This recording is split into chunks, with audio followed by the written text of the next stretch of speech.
we know today as meditation, accessing the spirit world, reaching into yourself, because that was essentially what was going to draw forth what she called the world teacher, who we consider in the Bible the Antichrist. She said that he would resurface. And the other thing that was really interesting that blew my mind was she said that the 25th year of every century, the spiritual hierarchy, which to me is like a demonic hierarchy of beings, get together and they test humanity to see if we're ready to move to the next stage of evolutionary development. And by testing us, they know whether the world teacher can come and be accepted. And so again, this year, maybe there's going to be a testing. And according to her, 2025 would be the year that would kick off the world teacher's arrival.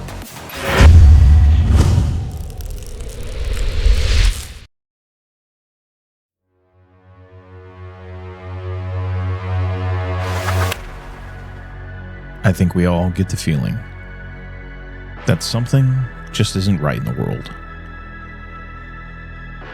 Welcome, fellow foilers, to the Tinfoil Hat Club, where we dare to discuss all the things we don't talk about in church. And where yesterday's fiction becomes tomorrow's fact. When you've got a government that's lying to your face, controlling the information through the media that it owns, that's not a recipe for peace in a civilization. Atomic. The electromagnetic waves affecting our planet. Megalithic cyclopean sites. Anderson Cooper, intern for the CIA. Watchers in the days of Noah.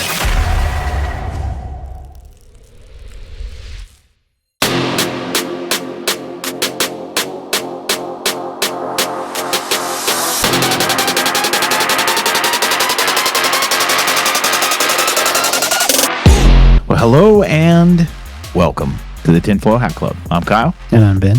And thank you for joining us yet again. Well, we have a great show planned for you today. Excited to talk to our guest today. We are going to have a fantastic conversation, I know, because this particular individual is very well researched, has done put a ton of time into research, and we're going to get into some of that as we get a little bit further in the intro. But before we do that, we are actually going to do our normal housekeeping procedures. So thank you guys very much for joining us. If you are joining us live, we really appreciate that. You can drop all of your comments into the chat. So if you're joining us on our website, if you're joining us on YouTube or Rumble, go ahead and drop your comments into the chat, and we will try to incorporate some of those into the show. Always a good time for us to do that.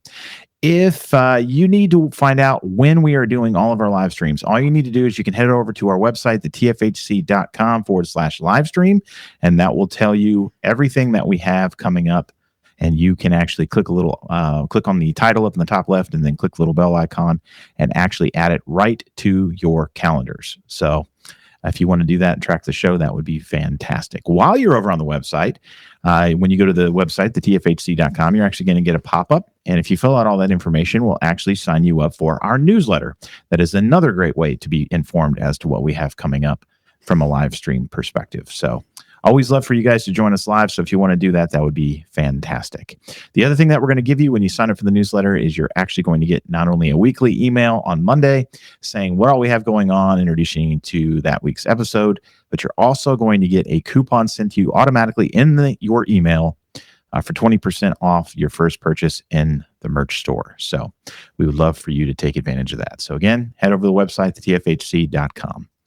When you head over there as well, we do have some merchandise that you guys can get your hands on as well. So if you're a fan of the show and you want to get your hands on some merch, head over to the website, tfhc.com, and get your hands on some cool swag. So we do have some things that I can actually throw up on the screen for you right here. You saw it a little bit in the intro there, but we are currently offering all of our obfuscated stuff. So yes, our fans of L.A. Marzulli, and in honor of him being on the show, I had my wife design these awesome shirts for us. These obfuscated hoodies and t-shirts you can actually get over there on our store right now. And if you enter code disclosure at checkout, you're actually going to get 20% off either the tees or the hoodies. So take advantage of that offer. That would be fantastic. If you are interested in becoming a member of the show, All you need to do is actually go over to our website and click on members, or you can go directly to our membership website, which is the tfhc.supercast.com, and you can find out all about being a member to the show. We have plans that start at $5 a month and go all the way up to $9 a month. And if you decide to do an annual subscription, you'll save even more money. But we definitely would encourage you to become an HD member of the show, which will give you access to every single thing we have in our library that only HD members get access to. Some of those episodes are blocked off for our HD only members. So again, head over to our website, thetfhc.com, and then click on members, or go to our membership website, thetfhc.supercast.com today and find out more. All right. Well, without further ado, we will go ahead and bring our guest in. So we have Chasity Jameson joining us today. So we're very excited to talk to her. Chasity, thanks so much for joining us. We really appreciate that. Yeah, absolutely. Thanks for having me. Yeah, for sure. So if you want to find out more about her, you can actually head over to her website, which is ancientconspiracies.net. So ancientconspiracies.net. Chasity actually runs the Ancient Conspiracies podcast, and we were talking a little bit before we got started, but she has been going for about 3 years. She started about a year before we did. So we I guess we're coming up on, let's see, was this be year 3 for us? Yeah, 23, 25? No. Year 2, and then you're coming up on year 3. I don't know. It's like a time warp. Who knows? She's been going a year longer than we have, and she's doing really well. Her format is very different than ours, but I encourage you to check it out. And this is what is so amazing about her. And I gave her props before. I told her I'd give her props on the show because she deserves it. And one of the reasons that I wanted to reach out to her and have her on because of the knowledge base, and I kind of alluded to that even earlier. Her format is actually very singular. So she actually goes and does a ton of research, and then she prepares notes that she actually goes through on the show. And it's very much educational based. So she doesn't really have guests on at this particular time. She said she may kind of drift into that possibly in the future. We'll see what the future holds. But she really just does a lot of teaching, and she has done a phenomenal job. And I was just so really very, very impressed when I got into some of her shows at how much time and effort that she had put into a lot of her shows and research. And that ranges from everything you can imagine under the sun. We've got conspiratorial topics that drift outside of the Bible, but then have a Bible tie. We've got Revelation that I think you're doing right now, and just so on and so forth. So we're going to get into some of those things today, and really looking forward to the conversation. But again, thank you so much for joining us. We really appreciate it. Yeah, I'm so excited to be here. Yeah. So tell us, just so everybody can kind of get to know you a little bit, what was kind of your kickoff point for starting your show and your podcast? What was your draw there?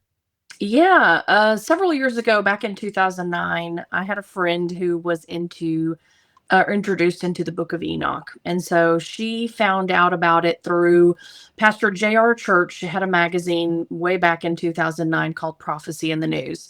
And in the year of 2009, he took the book of Enoch and broke down the entire book of Enoch over the course of the 12 months of magazines. And she collected all of those and brought them to me and said, "Have you ever heard of this?"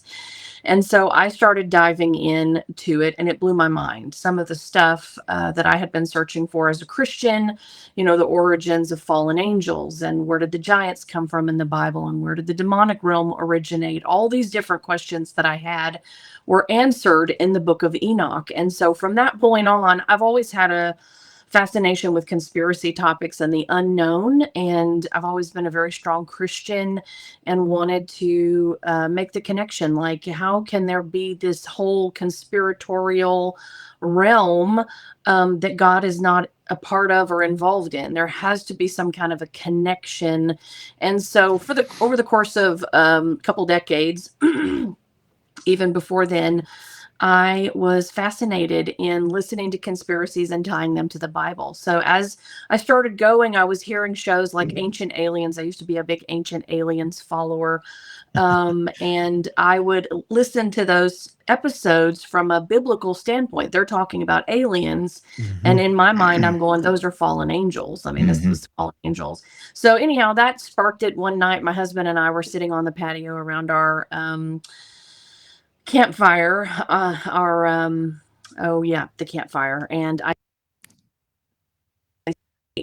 think it would be a podcast and kind of draw these aliens, but I think it's actually fallen angels. I think there is a biblical connection here. And he went out the next day and bought me my microphone. And then I sat around on it for over a year thinking, oh, one day. And then boom, the day came. And I'm like, it's time.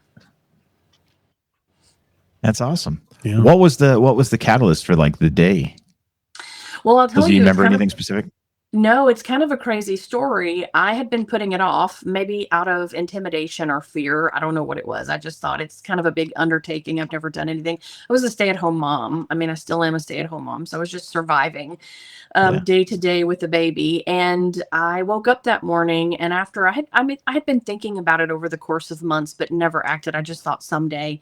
And one morning I woke up, it was either September 8th or September 9th of 2022, whatever day Queen Elizabeth passed away, the day that it was announced that she passed away.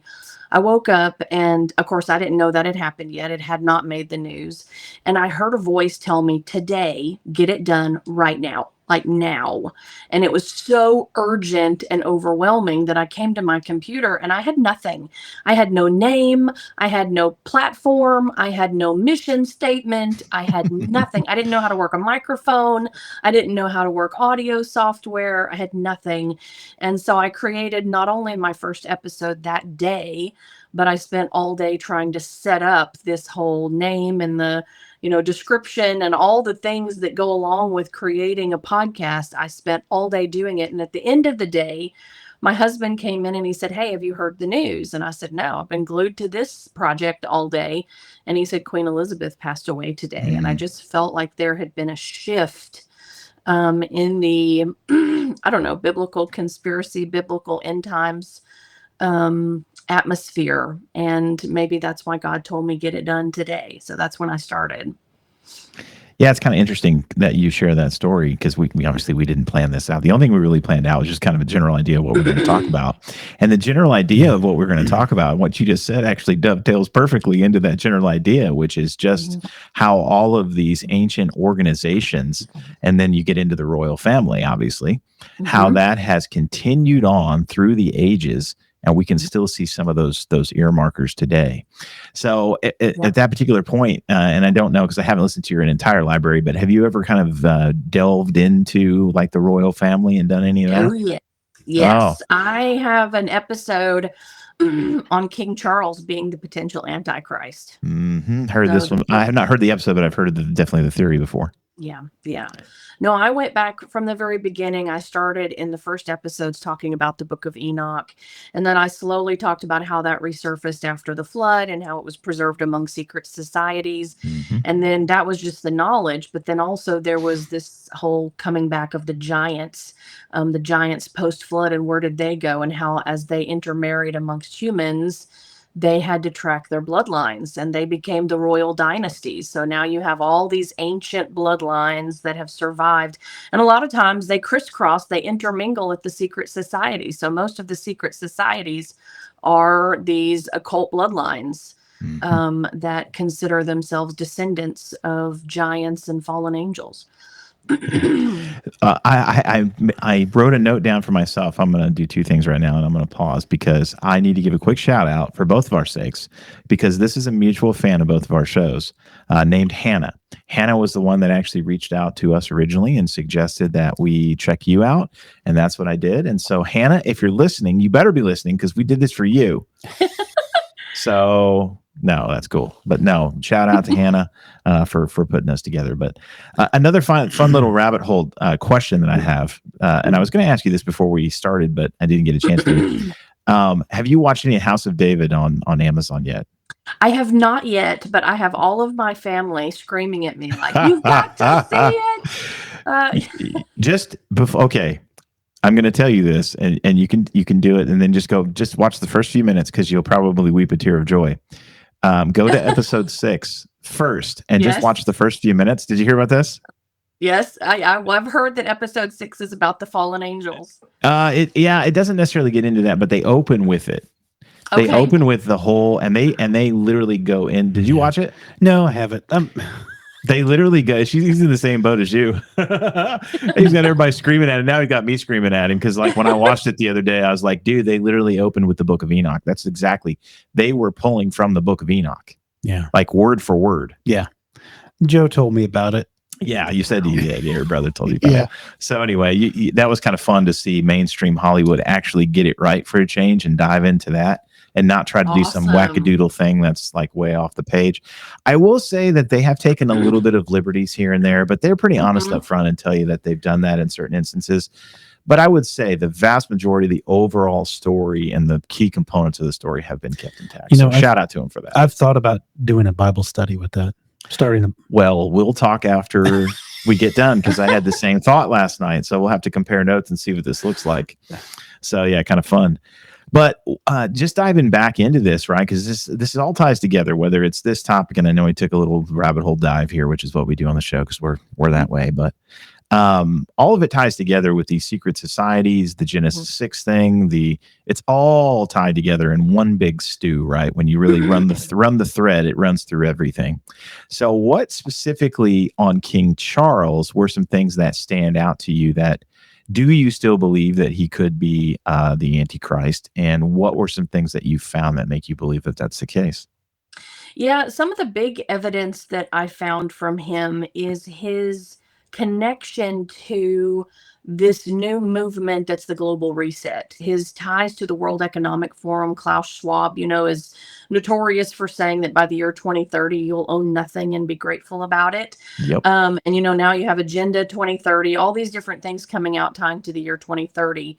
But Prince Charles, or King Charles now, all throughout his life, he has always been this kind of progressive towards climate change. He was the initiator of most of our modern climate change conferences.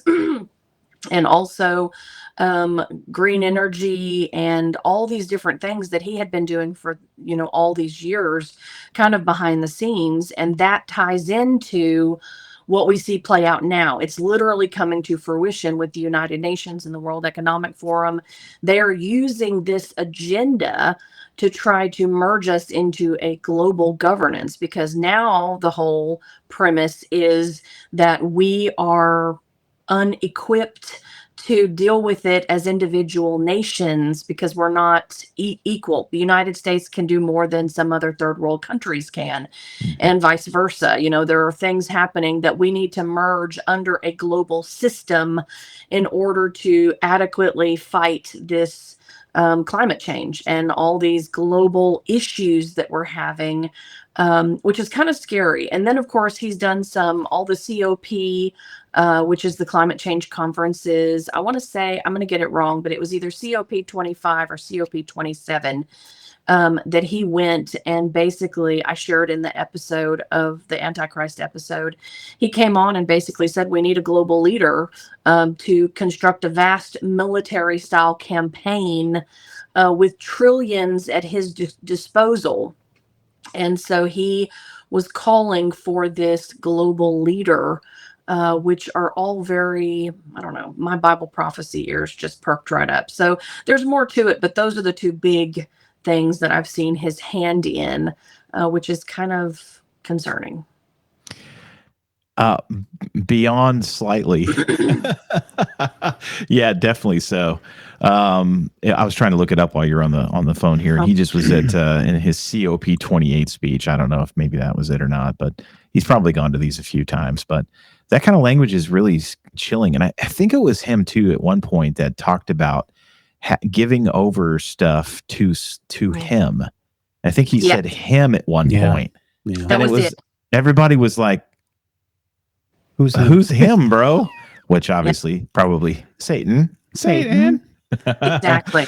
Yep. So kind of terrifying. COP, and I was trying to search it while you were talking. That was the COP conference. Yep. That he attended, and he did. He was talking about him, vast military style campaign. Very creepy rhetoric. Yeah. Right. And then who knows how much they're actually worth as a family? They have to be the richest family on the earth, I would think. We've kind of spitballed it before, but they're probably already worth trillions. But anyway, yeah. So it's kind of fascinating. I haven't heard anything either. Like whatever happened to him having cancer? That's kind of like not even discussed anymore. No, he probably healed himself. Probably. I don't know. He probably did. I don't know, man. It's kind of crazy as far as that goes. I had a thought and it just, You just passed through. yes, it's gone. Well, if it comes back, let me know. Yeah. So always do like to incorporate comments on the show. So we're going to embarrass. I think the whole goal is to actually embarrass Chastity today. So this should be good. So Melissa was very kind, and I'll throw this up here. She said, "Do not sleep on ancient conspiracies. I implore those who are drawn to this knowledge to listen to them in order. Chastity's done so much work on tracking the chronological order. Keep an open heart." Amen, Melissa. So thank you guys for that. Yeah, well, look who just joined us. Chastity, I don't know if you can see the chat or not, but you can't. Okay. Well, this guy just joined us. Hey. You may be familiar too. Hey, guys and gals. So this would be our friend Justin. So we were talking about you before we hit record because we know that you had just talked to Chastity the other day. So we're going to try to outdo you, Justin. That's just the way we go. Friendly competition makes us all better.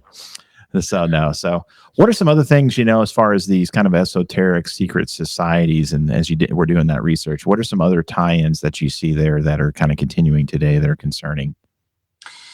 Well, yeah, most of the secret societies now, of course, you see the Freemasons were connections to the founding fathers, and then that all ties into the foundation of America, how most of our government buildings are designed to look like Rome. Some of the prophecies that are found on the back of the dollar bill, I'm sure y'all have interviewed people who've talked about that.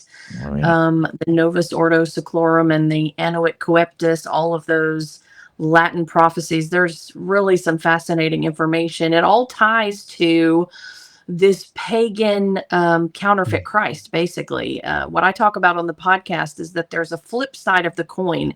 We all know the story of Christ in the Bible, being the Son of God, and that he's coming back, and that he's going to reign on earth in his millennial reign, his millennial kingdom. But the pagans have a version of this story as well, and it's almost identical to the story of Christ. They also have a pagan son of God, and all the way, if you trace it back, the original pagan god was Nimrod. And his son became the pagan son of God. And then as he created Babel, and the languages were confused and the people were dispersed, they took with them the knowledge that resurfaced after the flood, really. And that he became named different things based on the different languages. So you can trace him to Osiris. You can trace him to some of these other gods, Gilgamesh, Enmerkar, all these other people. And his story kind of plays on down to where you get into some of these even Roman prophecies, where you get Apollo is the equivalent of Tammuz, which was Nimrod's son. You also get Horus, which was the son of Osiris, same kind of personality. And those two prophecies of Osiris and also Apollo, Horus and also Apollo, are what's found on the back of the dollar bill.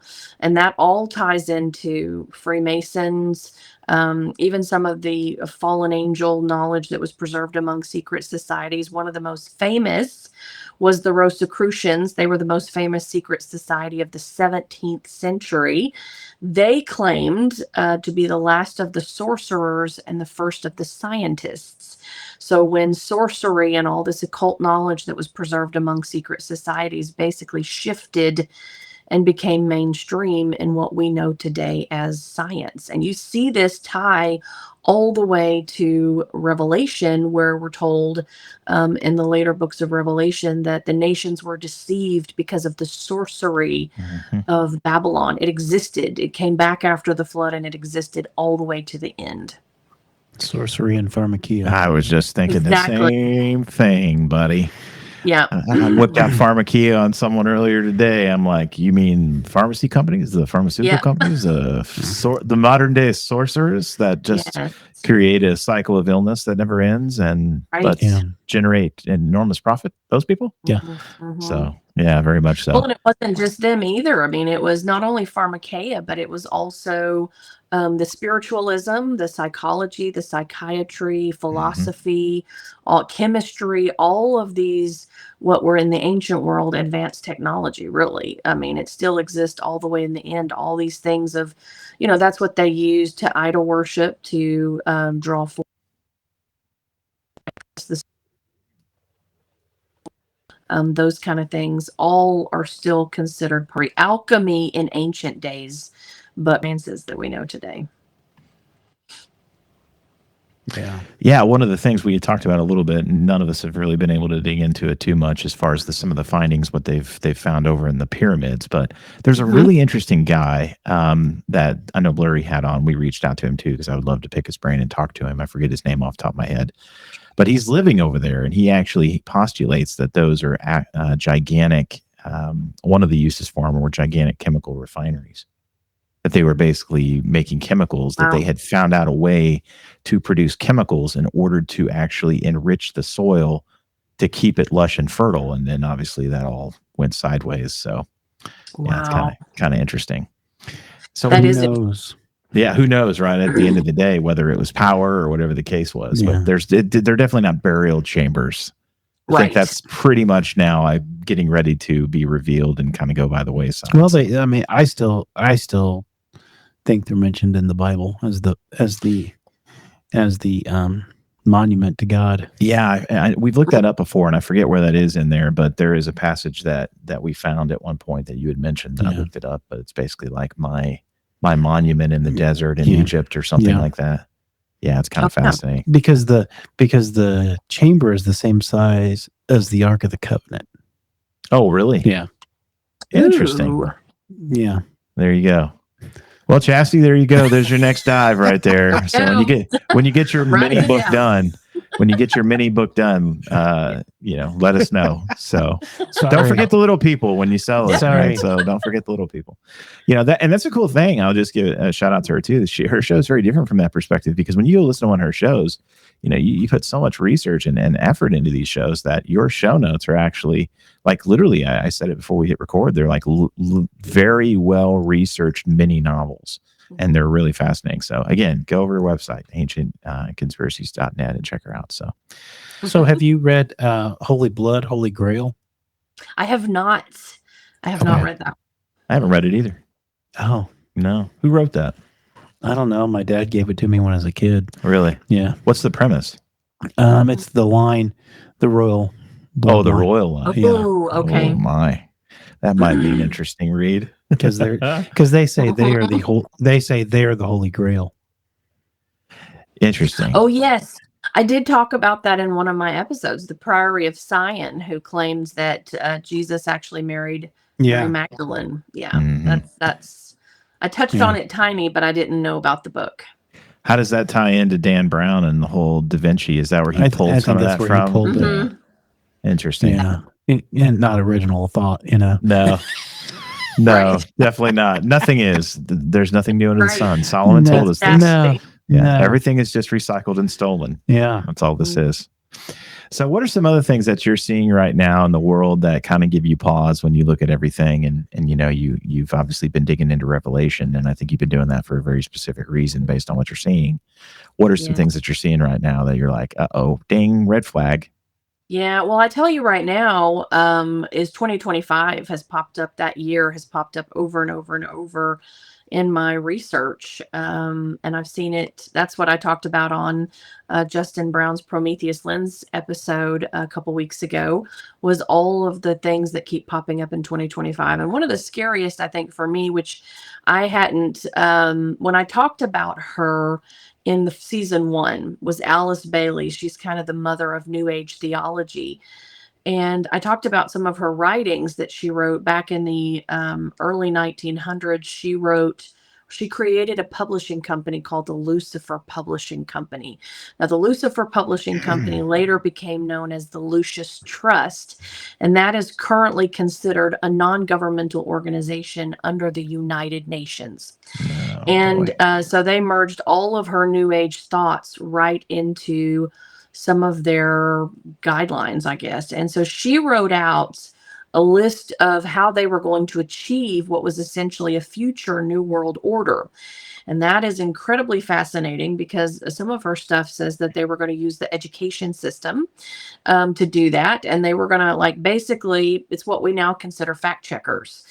They were going to change the narrative and force their narrative so that way they could push their agenda. She also talked about how they would be the progressive movement. You need to be progressive in your thoughts, in your belief systems, and be open to these new age ideas. What we know today is meditation, accessing the spirit world, reaching into yourself, because that was essentially what was going to draw forth what she called the world teacher, who we consider in the Bible the Antichrist. She said that he would resurface. And the other thing that was really interesting that blew my mind was she said that the 25th year of every century, so this is 2025, the 25th year of this century, the spiritual hierarchy, which to me is like a demonic hierarchy of beings, get together and they test humanity to see if we're ready to move to the next stage of evolutionary development. And by testing us, they know whether the world teacher can come and be accepted. And so again, this year, maybe there's going to be a testing. And according to her, 2025 would be the year that would kick off the world teacher's arrival, along with many other prophecies that I've come across that align with that same concept, all connecting to the year 2025, which is spooky. Yeah, just a little bit. I've had a question burning in my head, and you just keep saying more things that I'm going to go ahead and ask it. And I don't ask this from a political perspective. I ask this just because for the way I look at it, and I want to see if you see the same thing. I watch Trump, and he is seemingly a force against all of these things we've talked about. Now we've got the Department of Education that's under attack, and we're going to dismantle that. And the man wasn't in office 2 weeks, and he went before the United Nations, which when we say the cabal, to me, that's exactly who we talk about in my mind. And we basically told them via remote address that I'm going to dismantle all the things that you're doing. So where do you think he fits into all of this? And do you see that this is actually going to, it seems like to me, maybe push their plans forward faster? Or how do you feel like all that fits together? Yeah, I tell you, I want so bad, kind of like with Elon Musk. I want so bad to like them and hope that they have the best intentions for us. But I don't know. I'm leery because, first of all, some of the things that Trump is saying just trigger me, and maybe it's just my own triggering because of things I've researched, like the golden age. Thank you. That's the one that scares the crap out of my wife and I. Yeah. The golden age. Yeah. And that's one of the prophecies that's found on the back of the dollar bill. The Novus Ordo Seclorum, the golden race would arise, and basically he would see the heroes with God's commingling. It's the return of the fallen angels. It's the return of the gods. And so every time I hear him say that, I go, ugh.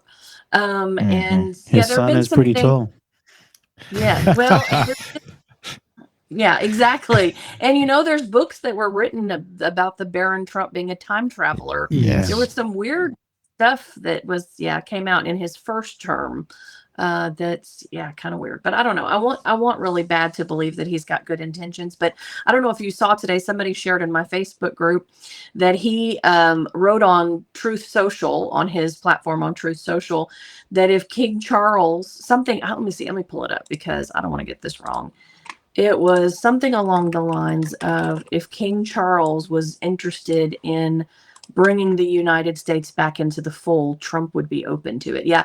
Trump suggests that the U.S. could join the British Commonwealth if offered by King Charles. That was Fox News. What? Yeah. Wow. Yeah. I'm like, again. Oh, makes me cringe. Is that before or after we take Canada with us? Right. Exactly. And again, this isn't political. It's not a political conversation.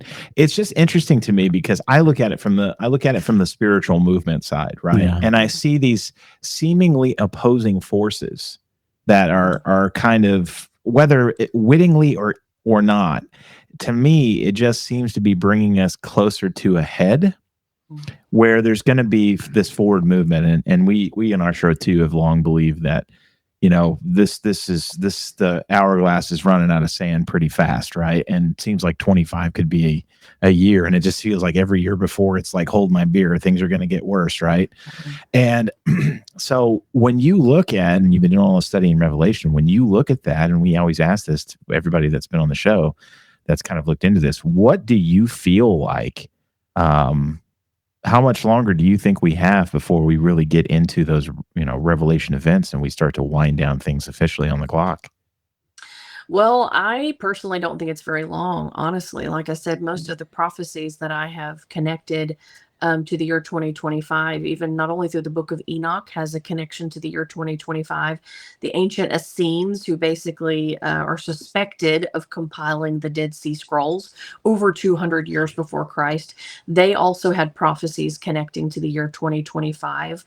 In 1997, there were two historians, William Strauss and Neil Howe. They wrote a book titled The Fourth Turning, and they had mapped over 500 years of Western history to see that history repeats in cycles. So you have basically the birth of a nation, its prosperity, its decline, and then its death, and a new one starts over. And based on this 500 years of cycles, they even connected the year 2025 to being the rise of a totalitarian government. Basically, we're fixing to go into the shutdown of the old era and the entrance into the new era. And then Pastor Tom Horn, he had mentioned in some of his research, I loved his stuff, that in 2010, the highest intelligence agencies in both the United States and in Europe came together and produced a document titled Global Governance 2025 at a Critical Juncture. And like I said, it was written in 2010, but they were speculating all of the scenarios that might cause the nations of the world to set aside their differences and unite under a global government. So in that document, they discussed things like an alien invasion, an off-world threat that we would all have to fight against. They also discussed pandemics and these kind of things. And so again, it was titled Global Governance 2025. So all of these random things makes me believe. I'm not a date setter. I don't believe in date setting. I'm just seeing patterns. That's all I'm saying. And it makes me think that we're getting pretty close to either the kickoff or the entrance into a new age where, I mean, that's even biblical prophecy, but look at real world. If you're looking at the real world situations, the atmosphere that's happening, there is so much turmoil. Now they're pushing all this global climate change crisis, and now they've got AI and transhumanism. Like, we're just it feels like we're in a balloon that is so tight that all it takes is one little pinprick. And there's something about to happen. It just feels strong to me. Yes, same thing to us. I was texting my brother the other day, and he sent me this text that's very interesting. You want to read it? It said September 7th, 2030 could be an important date. Technically, if the calendar is correct, this date would be the 7th month, the 7th day, and the start of the 7,000th year. It is also the Day of Trumpets for the Jewish festival, so the only day of trumpets to fall on is 777. Ooh, that's interesting. Put that in your date setting pipe and smoke it, Chasity.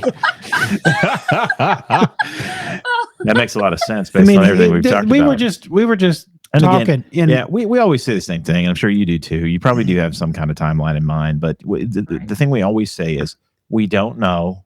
We're not prophets. Exactly. God knows. We don't. Right. But we also have been given signs. Yes. And we've been given a lot of things left for us to read. Let the reader understand the illusion, right? Yeah. Christ even said so himself. Read that again. Read that again. September 7th, 2030 could be an important date. Technically, if the calendar is correct, this date would be the 7th month, the 7th day, and the start of the 7,000th year. It is also the Day of Trumpets in the Jewish festival, so the only day of trumpets to fall on 777. Okay. That's fun. Thanks for sharing that. Thanks, Joe. Yeah, thanks, Joe. Shout out to Joe Truitt. So there you go. Joe's fun. Joe is interesting because Joe is for all lack of a better term, he would also be a preterist. Yeah. So are you familiar with that terminology, preterist? Have you heard this at all? Oh yeah, I'm sorry. You cut out a little bit there. Sorry. So if I'm not responding. Oh, sorry. Yeah, are you familiar with? Okay, yeah. Mm-hmm. Yes. Yeah. Well, and I saw you. I saw another one of your shows today while I was doing my cleaning with Brian. Was it Gadala? Yeah. That just came out today. Yep. Mm-hmm. Yeah, it's kind of an interesting take on Revelation and all that, but it's an interesting thing. But the funny thing is, the person that sent that to you is that person. But a lot of those folks still think that there obviously is. There's still important days. Yeah. Yes. They're partial. Yeah. Right. Exactly. Yeah. That's how that's how Brian refers to himself as a partial preterist. So, but yeah, fantastic dude. We've had Brian on 4 times now, I think. Yeah, 4 or 5, I forget how many times. This is. But I just thought I had to share that. No, that's interesting. That's awesome. So now the question I have, the other thing that's been brewing in my mind, just kind of go back a little bit. It's just fun to learn about you a little bit as a person. Had you known about any of this stuff before you decided, yep, today's the day? Well, yeah, I mean, I had a fascination for a decade with conspiracy topics. I was really interested in aliens, and then of course I had listened to some of Pastor Tom Horn, and even Steve Quayle had collaborated years ago on transhumanism. Yeah, exactly. And so I was fascinated with some of that stuff way back in the day, but I had surface level knowledge. Like I knew about it, like, oh, okay, I know what you're talking about, but I could never like interact in a deep conversation with you about it. It's not until I created that first season and literally took every episode deep diving some of these topics like CERN and transhumanism and all these different things that then I'm like, whoa, I had no idea the connections. And even the connections I also did in my season 1, some of the Jewish holy days, the big 7 Jewish holy days, and also the Christian holidays, Christmas, Easter, Halloween, some of these major holidays and the ties that they have to paganism. That blew my mind how it all connected. Literally everything connects. And that's another reason why I feel like God just... God orchestrated it so well that I knew enough when I started that day to start in the book of Enoch, because I knew that was the beginning. This was kind of the Genesis 6 story of where it all began. And then from there, God just kind of led me to one topic to the next. And it turned out that the whole season went in chronological order. So when your commenter messaged a few minutes ago and said start at the beginning, that's the way it worked. I broke it down in chronological order so that you kind of got bite-sized pieces if you were brand new to this, and kind of eased into how it tied, from the fallen angels to the flood, to what happened after the flood with Nimrod, to then how it was pushed into secret societies, to then how it survived, came back as science, merged into the United States, and then got into some of the heavier topics at the end. So had surface level knowledge at the beginning. It wasn't until I did the deep dive that I was like, whoa. I'm gonna go there. Do you still put? After the Christmas? Do you put Nimrod boners in your house still? Well, that's a way to phrase it. I love it. So I say that we have a mixed family, because I grew up not celebrating Christmas at all. In fact, I grew up in a religion that was Worldwide Church of God. Not many people know that. It was considered a cult by many, but they actually followed a lot more of the Jewish holy days. So I grew up knowing the Jewish holy days and observing them, at least the big 7. And so as I got older, then of course I had this moment in my church when I was 13 where they split. The church had this massive split, and the new leadership that came in basically said, you're not going to go to hell for celebrating Christmas or eating a piece of bacon, because we didn't do any of the unclean foods or anything. Oh, wow. You're still doing Mosaic so when law. That happened, yeah, well, yes. And when that happened, and then what was even crazy about that is we weren't ever taught Jesus. It was a very weird, to use the word saved was like voodoo. So I wasn't familiar with any of the salvation aspect of Christianity. It was still very steeped in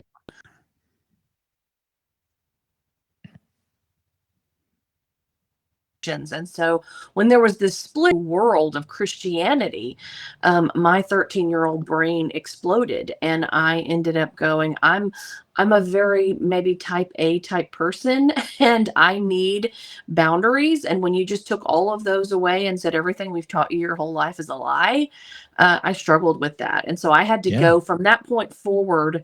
I made it my mission to find the truth for myself. Like I just said, from now on, I'm not going to listen to what somebody else says. I've got to figure it out myself. And so, yes, then I ended up getting into to Christmas and Easter because I'd never experienced it before. And I thought that was what you did as a Christian. Like this was the holidays. And I was so excited and I loved the lights and I loved all the stuff. And then it wasn't until probably 12 years ago that I had this moment where I'm like, wait, what do Easter bunnies have to do with the resurrection? Like, what does Santa Claus and elves have to do with Christ's birth? And so I went back to my roots, and I can only attribute that to the famous scripture that says, train up a child in the way they will go, and when they get old, they won't depart from it, because that's exactly what happened. I returned right back to that and thought, oh my gosh, I didn't realize. And so my husband, of course, grew up celebrating his whole life. His family celebrates. It's a big deal. So we compromise. I'll say that. That's what we do. He puts a tree up and she rips it down. No, that's not. Just kidding. Well, growing up, my dad always said the trees were pagan. Right. He wouldn't say it from the. He's even said it from the pulpit. Right. And so I knew that growing up. It wasn't probably till I want to say 5 or 6 years ago, and we just got rid of the tree, and we don't do the tree. We really didn't do Easter. I mean, right. Because we knew better. And then we started doing the feasts. That changed. That changed our relationship totally when you realize, oh, this is what we're supposed to do, because it's pointing to Christ before and after. And then we started doing. A lot of people don't. Then we started doing Hanukkah as a family, and it's not. It's not what you think. We actually have Bible studies, like I love it. 1 hour, 2 hour Bible studies, as we have the candle in the window lit, and we just discuss things as a family. I love it. And I would say that brought us closer even more as a family and as Christ followers. So it's like the whole Christmas tree and all that stuff. When our church puts up, it rubs me the wrong way. It really does, because I know what it actually is. Yeah. And the wreaths. Yeah. I'll say we try to get my mom a wreath.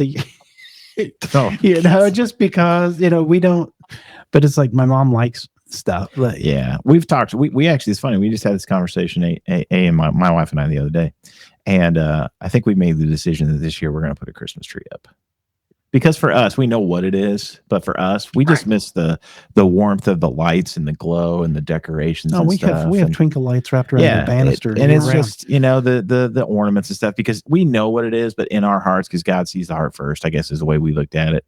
We've kind of made the decision that we're going to go ahead and do it just for the warmth of it, because that's not what it means to us, even though we know. So we'll see what our ultimate decision is when we get a little closer, and if we get judged for that, that's. My wife pushed me to do it. No, it's I will say it's been. I'm kidding. It's been nice because we haven't had to move anything around. Yeah, that's true. Well, we gained space in the attic. There you go. Well, exactly. Well, and we do kind of a merging of both of yours. Like I have tried to shift over. My compromise is to decorate more for the season than the holiday. So I like the buffalo plaid, and I like the big white blankets, and we do the twinkle lights, and then we've slowly been trying to make excuses every year for not having to put up a tree. So we try to go to Branson at Christmas, and there's no point in putting up a tree if we're not even going to be here for it. So we've kind of merged into there. But our big thing, like you were saying earlier, for you, it's Hanukkah. For us, it's Easter for most Christians, but Passover. Yeah. Yeah. Because that's the real, Yeah. obviously resurrection time frame. We'll watch.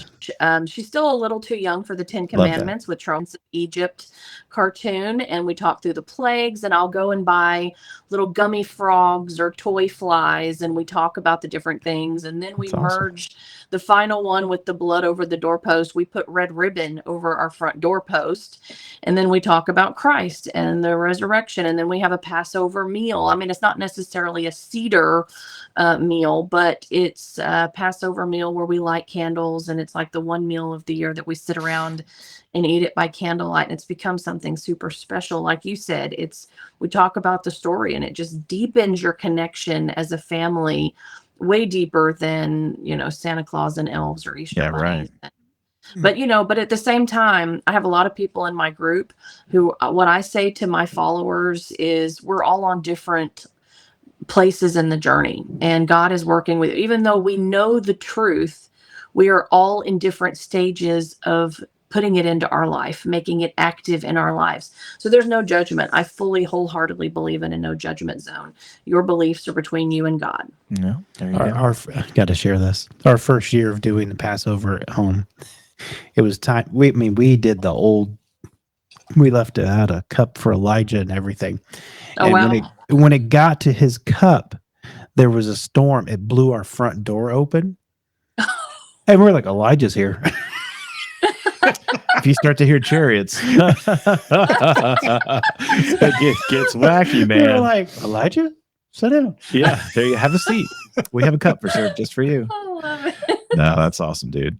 So have you been able to use something? Because obviously you start getting in here and you have the surface level knowledge, and then when you start diving into these topics, obviously that knowledge just opens up, and then you dive in. It's like a Grand Canyon now, because you get in there and you realize how all these things tie together. Have you been able to kind of use that to go back to your family that maybe was raised or in a certain way in the church, and kind of talk to them at all? Yeah, I tell you, one of the biggest blessings of my life is my grandmother on my mom's side. She has started having dementia in the last few years, and she was die-hard Worldwide Church of God lady, and they observed all the feasts and all the, like, they believed all of these things were pagan, all the things. They were die-hard in this. They were so hardcore at one point in time that women weren't allowed to wear makeup, and they had to wear dresses, like almost Pentecostal style. But being able to go and have conversations with her in her dementia, but that is something that is so strong in her brain, her knowledge of revelation and Bible prophecy. And so I go and play my episodes for her when I go visit her each week, and we talk about it. And she's like, oh yeah, she knows all the scriptures. And she's like, it keeps my brain alive because I remember all the things that I was taught. So that's been a huge blessing. And That's most awesome. of my family at this point in time has kind of come out of those Yeah. old ideas, and they've kind of merged like I have. But I was kind of the waymaker there for a little bit. I was the rebel, because I remember coming home and talking to my parents the first time about speaking in tongues, and they thought I had been possessed. And so it was that they were like, because I told you, being saved was like a woo topic. So to come home and be like, hey, have y'all ever heard of speaking in tongues? I think I can do it. They're like, whoa. And so I was way ahead of them when it comes to this, but they eventually came around, and now, yeah, we're all kind of on the same page. It's kind of funny because, a lot of these different denominations have these beliefs. Like a good example is, ladies can't wear makeup, but most of them have no idea where that even comes from. Yeah. How that goes back to the Genesis 6 stuff. Yeah. Exactly. And so it's just like, but we've always done it that way, but we have no idea why. Yeah. Because like if you ask them why, it's like, no, this is probably where that ultimately comes from. Right. So it's kind of fascinating. You had said something earlier, just to dive back in, that I kind of wanted to dive in more, because it was just so fascinating to me that I had not heard this before. What are some things in the book of Enoch that point to this year, 2025, that you noticed or saw? Yes, let me pull that up because I want to say it correctly. Well, I'm making her get in the archive. This is good. Yes. Yes. Well, the Essenes, broke down all of human history into ages. Mhm. So,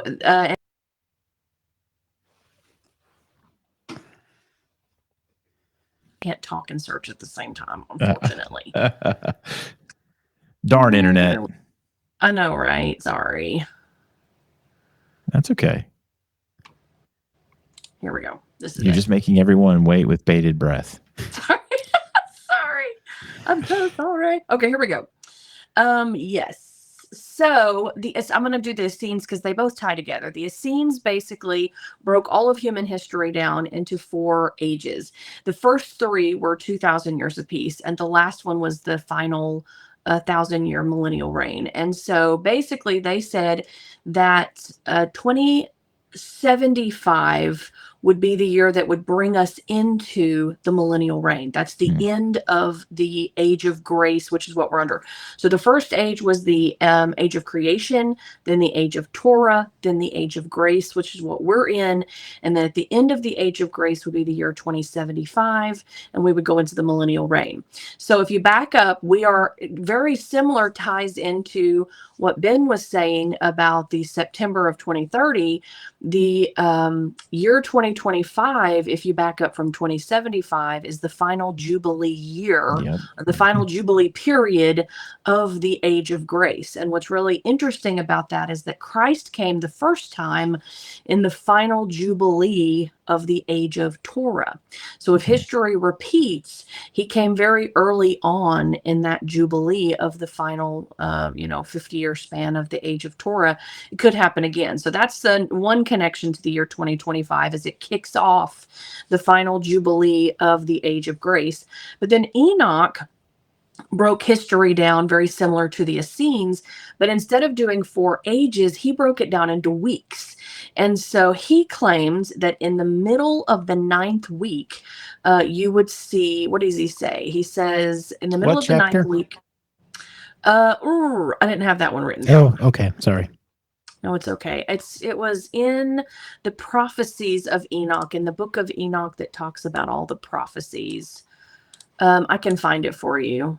But he basically said that the judgment of justice would be revealed to the world, and the world would receive destruction in the middle of the 9th week. And Dr. Ken Johnson had done some fascinating research on these prophecies of Enoch, and he broke down actually the years of each of these 10 weeks. And the middle of the 9th week is exactly the year 2025. I think I found it here. Looks like maybe chapter 60. Okay, yes, that's probably about right. I had a PDF, so I was able to kind of get in here. I won't read it all because it's obviously pretty long. When you get in here and you dive into some of these chapters, it's pretty long. But if you have not read the Book of Enoch and you want to read the Book of Enoch, you guys can actually go to our Facebook page and go on there and go into the files section, and we have a PDF copy of the Book of Enoch that you can get your hands on, and just do a quick, Control F search for Judgment of Justice, and you'll be able to find it. So there you go. What were the things about the Essenes, or I guess that maybe it all ties together, but what was their specific thing where they had kind of talked about that, I guess, diving in there a little more? Well, the year 2025, the connection there was basically that 2025 would kick off the final Jubilee. And so it was basically the countdown to the millennial reign. So basically, when you were asking me earlier, like, what's the time frame? Well, according to the Essenes, sometime in the next 50 years, the millennial reign will take place. Because they claim that the millennial reign kicked off in the year 2075 going into 2076. So we're currently entering the final 50 years of this age, and that was their connection. Yeah, sorry. You had said that a second ago, and I was jotting down a note, and I didn't piece it all together in my head, so sorry about that. That's okay. What are some other things that you're seeing? Like you've obviously dug into CERN a little bit too, just to kind of dive down that road for a quick second. When you look at that, does it appear to you, for all intents and purposes, to simplify language here, and we can dive into the details, that they're definitely trying to figure out a way to kind of make portals and rip the veil to get this stuff here? Is that what you see as well when you look at that? Oh yeah, 100%.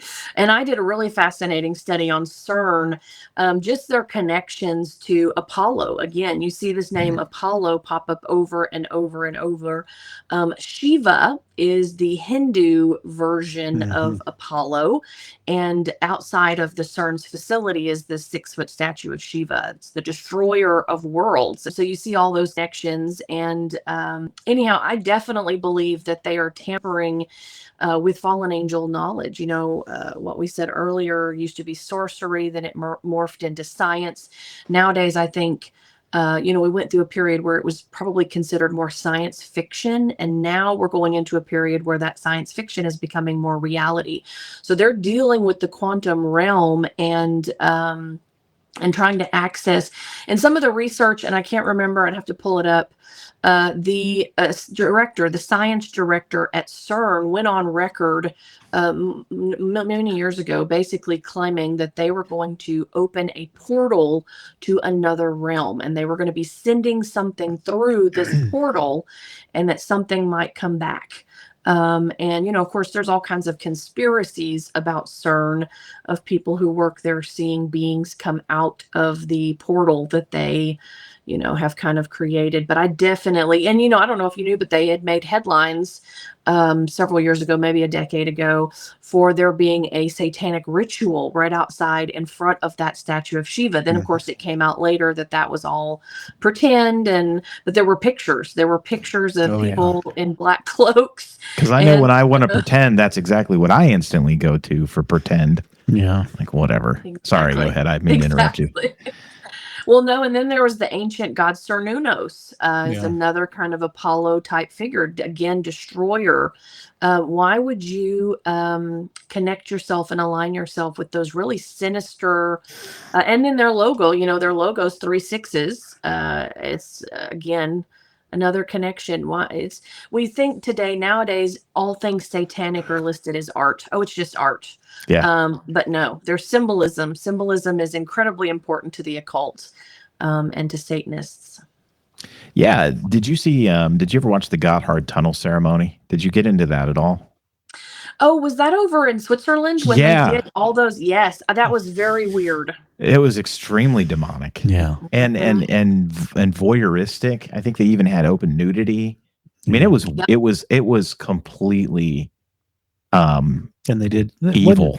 They even did like a fake hanging. Yes. Yeah. Well, they had fallen angels like coming down, and the way they did it. I mean, it was like there were slavery elements in there where the humans were the slaves. And I mean, it was insane to watch, like how anyone could just think this is just some benign, thing. Like, why would you do this for a tunnel ceremony?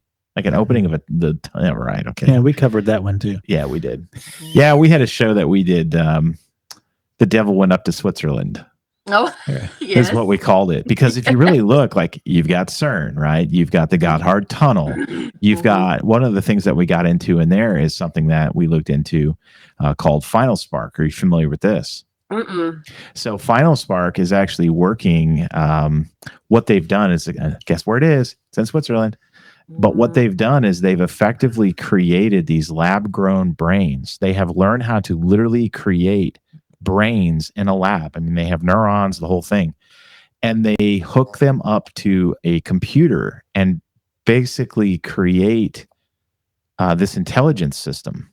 Wow. Because it's still the most effective way from a processing power in order to use it. And they're basically trying to use these lab-grown brains as a computer network. And they literally have gotten it hooked up. And we have universities, I think University of Michigan was one of them, where they have tied into this system to use it for processing power. Yeah. And they literally do a reward and punishment system to train these neurons, to train these brains. They have to feed them and give them, hydration and nutrients and all these things in order to keep the tissue alive. but then they literally will hit them with a little shock if they disobey and they don't do what they're supposed to, or if the reward system is actually they give them a hit of dopamine in order to, yeah. So Final Spark, check that out. That's fun. Okay. We got another, CERN.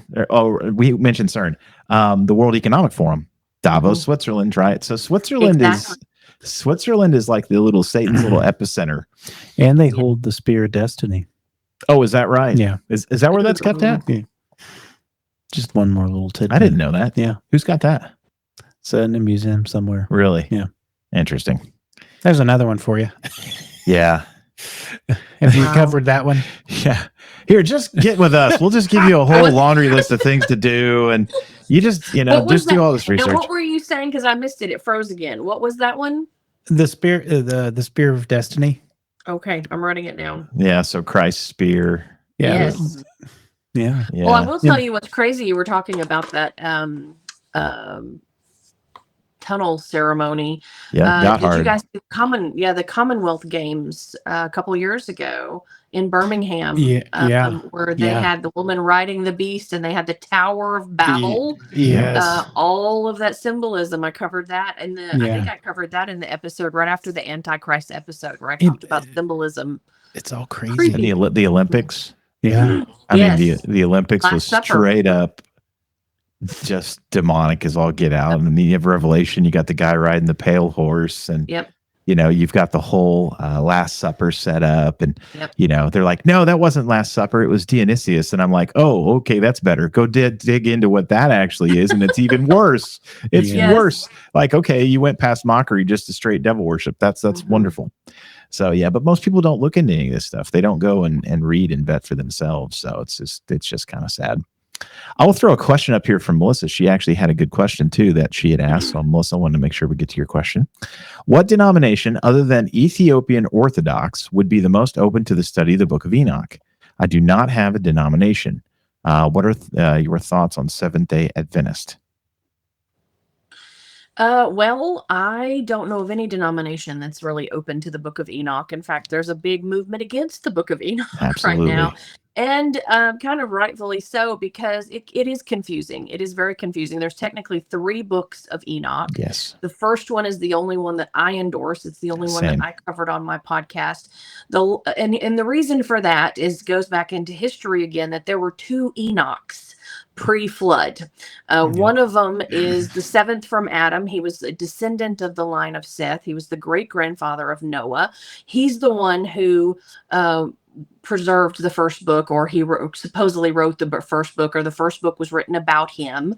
And then the second Enoch was the son of Cain, deeply occultic. There's references throughout Freemasonry that Enoch was the one that preserved the fallen angel knowledge prior to the flood on pillars of stone that survived the flood. And Enoch, the son of Cain, was deeply occultic. So the second 2 books of Enoch are also deeply occultic. They're typically found in Gnosticism and secret societies, and they are written about that Enoch, the son of Cain, whereas the first book is written about Enoch, the great-grandfather of Noah. So unless you know that distinction, there's some really weird stuff that happens in those second books that I don't recommend.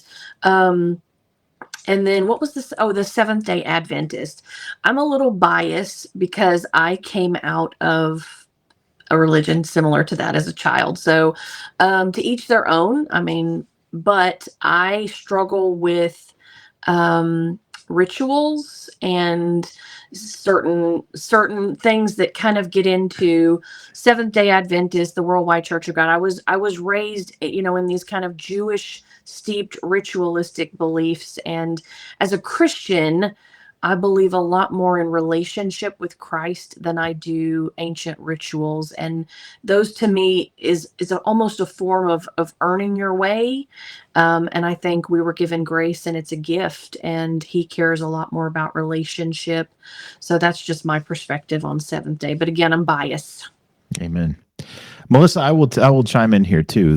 One of the things that just to dovetail off what Chastity just said, but that is why when you read the book of Jude, which is one chapter, I would encourage everybody to read it because it's a quick one.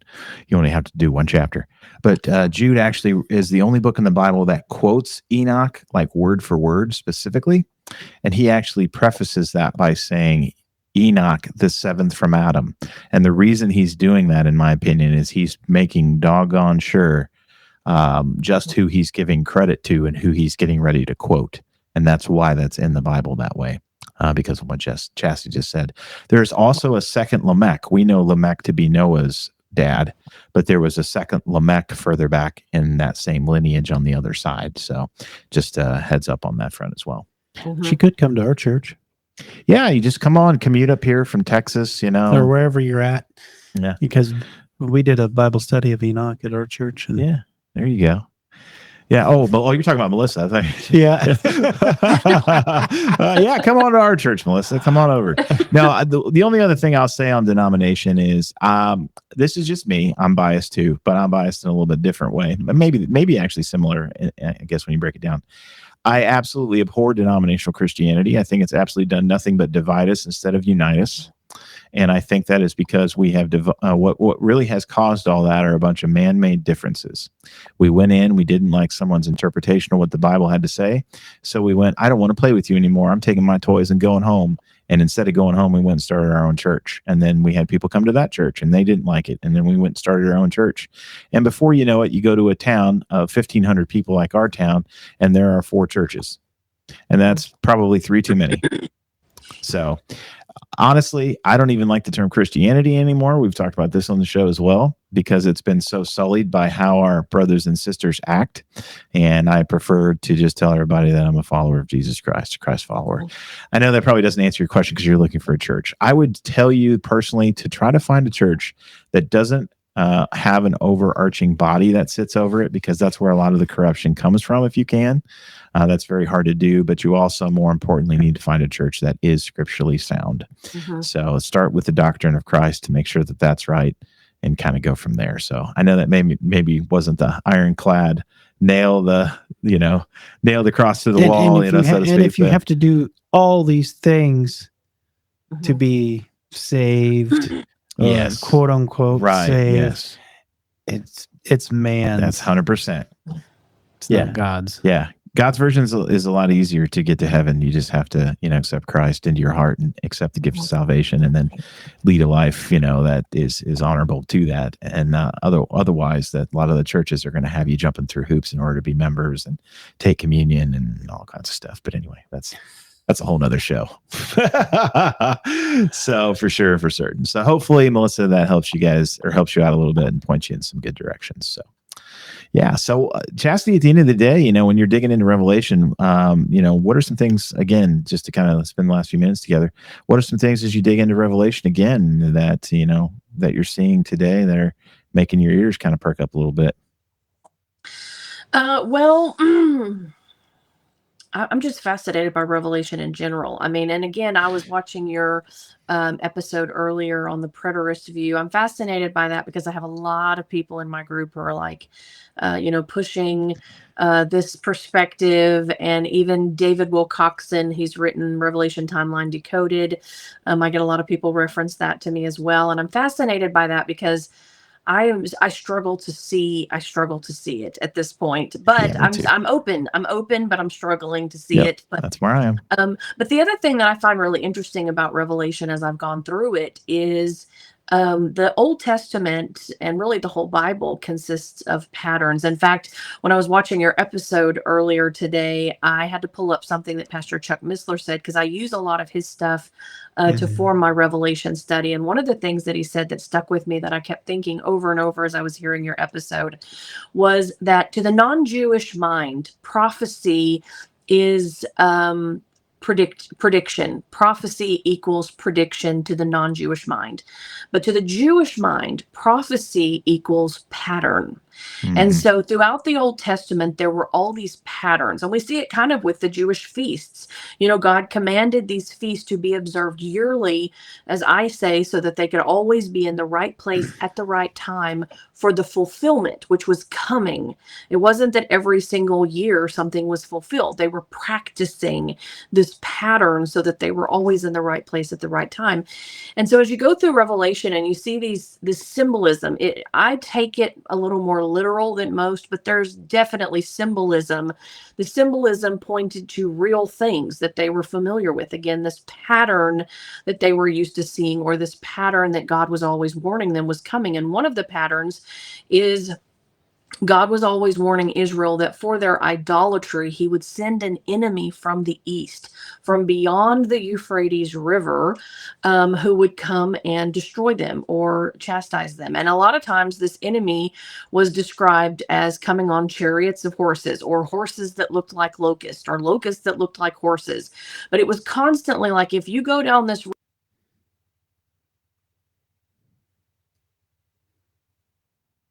the preterist view, I know that in today's world to pick one way or another, and I don't always think it's that easy. I can't help but wondering, what if it's both? What if it did happen in the past? What if certain things happened in the past over and over and over? You constantly see things happen over and over and over, but there's also always them pointing to the final. And I just can't help but believe we have not reached the final yet.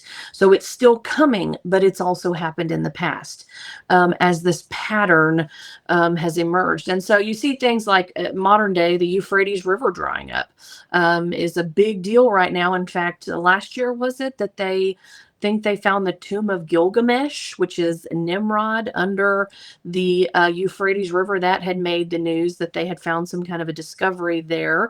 But again, that's something that's pointed out as a major event, excuse me, a major event that happens in the book of Revelation towards the end. And then also, of course, the temple. There's a lot of speculation on whether the third temple will be built. I tend to lean towards it will, primarily because I know the desire and the determination of Israel. I believe that they are pushing hard for this third temple. Now, that does not mean that it is going to be a third temple that God will reside in, because we know that Christ came and he was the Son, he was the Messiah.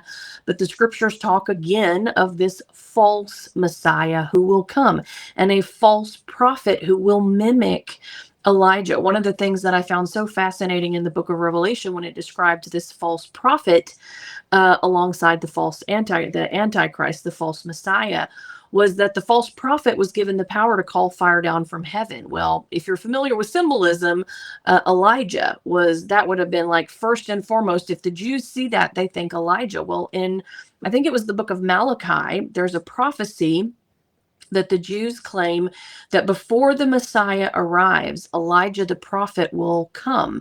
In fact, the disciples came to Christ and actually asked him about this at one point in time. They said, hey, why do they say that Elijah has to come before the Messiah? Because here you are.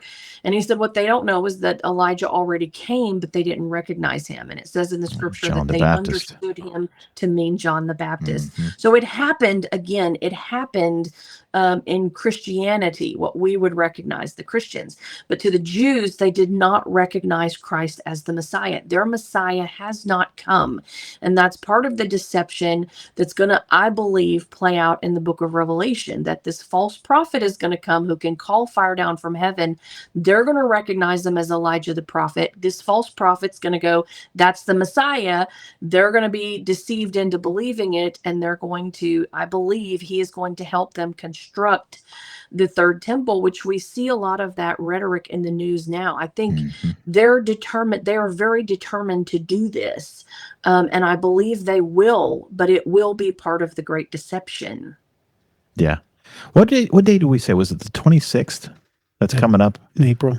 Well, no, we had a date in May where we were thinking that they might actually do the sacrifice of the cows. It was this. Oh, yes.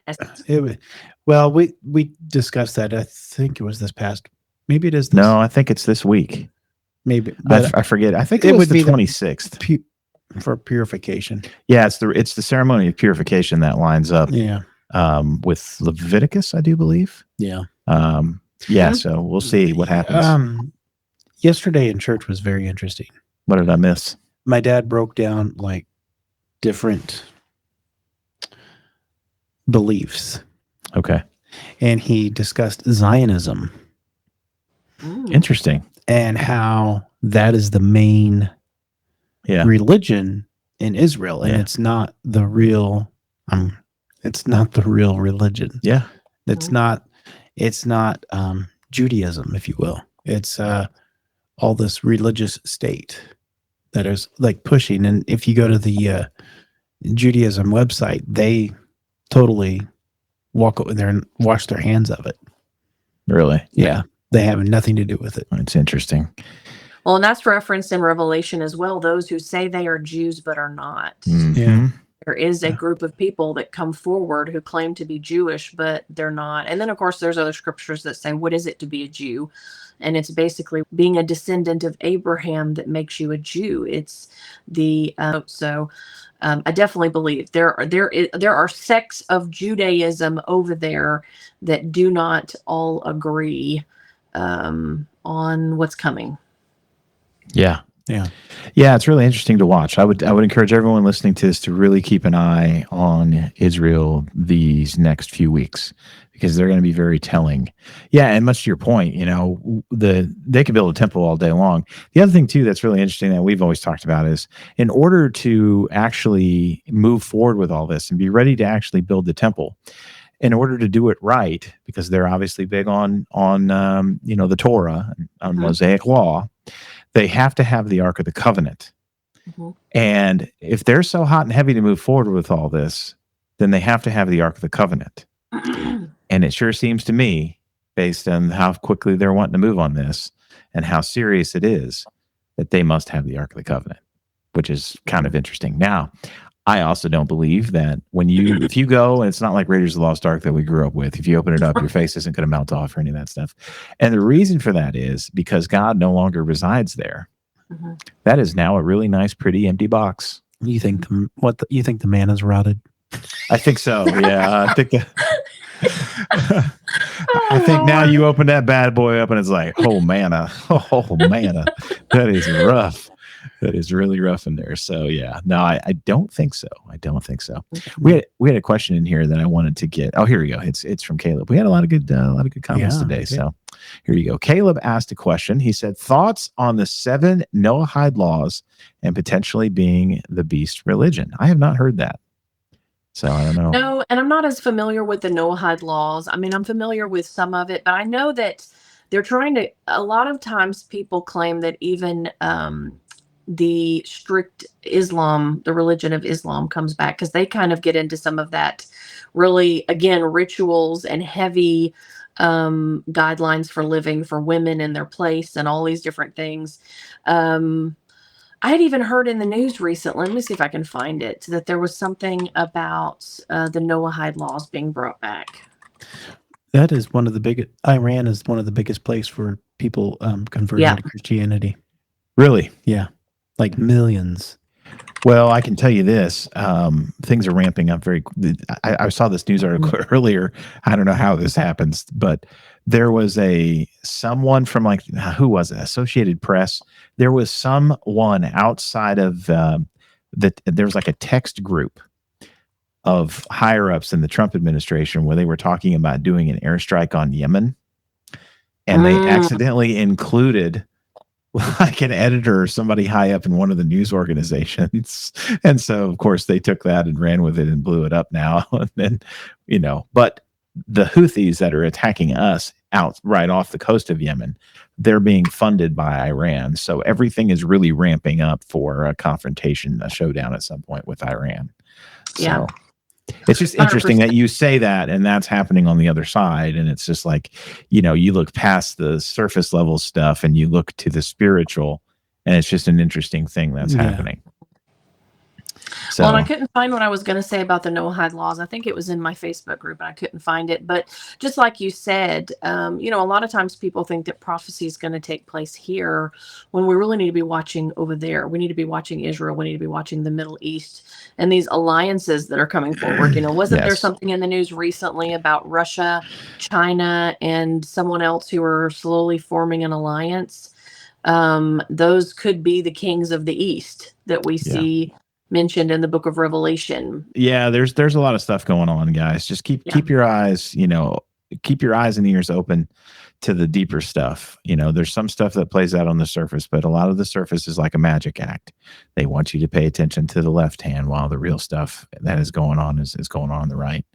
But very much back to your point that you had mentioned, from when I look at it same way as you do, where I see a very much layer. The more I study, the more I find Christ being very layered, like God was very layered.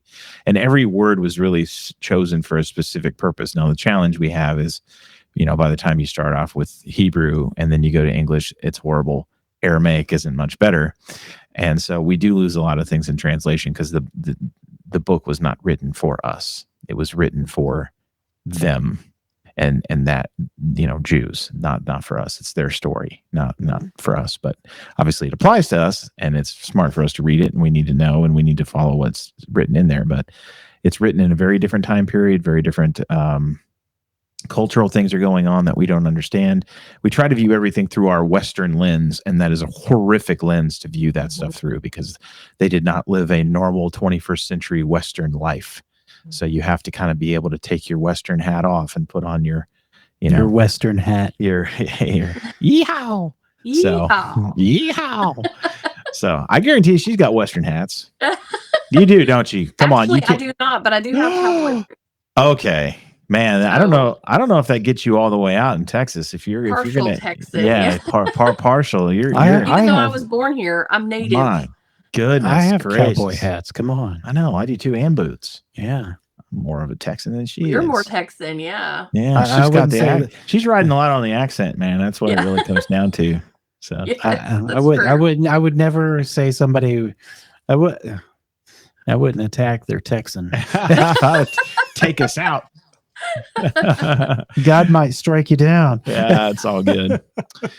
Well, Chasity, thank you so much for the time today. It was great talking to you, getting to know you, getting to hear your story, and tapping into your knowledge. We really appreciate that. Yeah, this was good. I've loved it. Thanks so much for having me. Yeah, we'd love to have you back. So absolutely.